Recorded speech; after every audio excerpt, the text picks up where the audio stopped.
ಎಲ್ಲ ಮಸೀದಿಗಳಲ್ಲಿ ಇವತ್ತು ಪ್ರಾರ್ಥನೆಯನ್ನು ಮಾಡಿ ಕೇಳಿದ್ದೀವಿ. ಇವತ್ತು ನಾವು ಗಾಂಧಿನಗರ ಮಸೀದಿಯಲ್ಲಿ ನಾನು ನಮ್ಮ ಮಾಜಿ ಮೇಯರ್ ಆದಂಥ ಅಯ್ಯೂಬ್ ಅವರು ಎಲ್ಲ ನಾವು ನಮಾಜ್ ಹೋಗಿದ್ದೀವಿ ಶುಕ್ರವಾರ.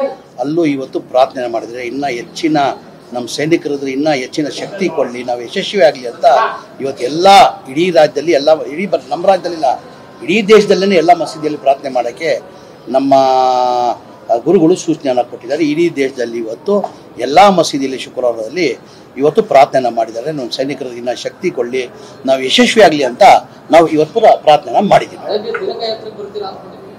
ಇಲ್ಲ, ಬರಬೇಕಾಗಿತ್ತು. ನಾನು ಬೇರೆ ಕಾರ್ಯಕ್ರಮದಿಂದ ಬರೋಕ್ಕೆ ಸಾಧ್ಯ ಆಗಲಿಲ್ಲ. ಬರಬೇಕಾಗಿತ್ತು, ಅಧ್ಯಕ್ಷರು ಫೋನ್ ಮಾಡಿದ್ರು, ಬರಬೇಕಾಗಿತ್ತು. ನಾನು ಬೇರೆ ಕಾರ್ಯಕ್ರಮ ಇದ್ದಿದ್ದು, ಸ್ಲಮ್ ಬೋರ್ಡ್ ಕಾರ್ಯಕ್ರಮ ಇದ್ದಿದ್ದರಿಂದ ಅಲ್ಲಿ ಹೋಗ್ಬಿಟ್ಟಿದ್ದೇನೆ. ಈಗ ಬಿಜೆಪಿಯವ್ರಿಗೆ ಟೀಕೆ ಬಿಟ್ಟು ಏನ್ರಿ ಇದೆ? ಟೀಕೆ ಬಿಟ್ಟು ಏನಾರು ಇದೆಯಾ ಅವ್ರಿಗೆ? ಯಾವುದನ್ನ ಒಂದು ಕೆಲಸ, ಒಳ್ಳೆ ಕೆಲಸ ಯಾವತ್ತನ ಬಿಜೆಪಿ ಅವ್ರು ಮಾಡಿದಾರ?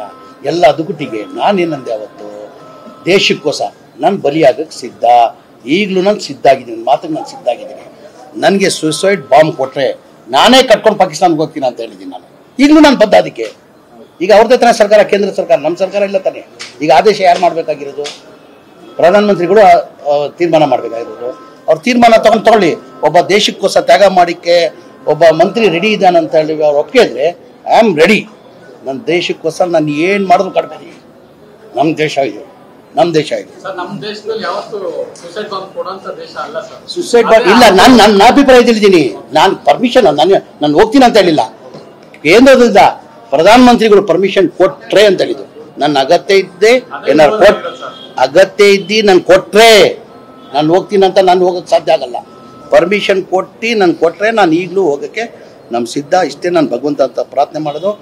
ನಾವು ನಮ್ಮ ಸೈನಿಕರಿಗೆ ನಾನು ಶುಭಾಶಯ ಕೊಡ್ತೀನಿ. ಇನ್ನು ಭಗವಂತ ಅವ್ರಿಗೆ ಹೆಚ್ಚಿನ ಶಕ್ತಿ ಅವ್ರು ಕೊಡಲಿ ಅಂತ ನಾನು ಭಗವಂತ ಅಂತ ಅಲ್ಲಂತವ ನಾನು ಪ್ರಾರ್ಥನೆ ಮಾಡ್ತೀನಿ.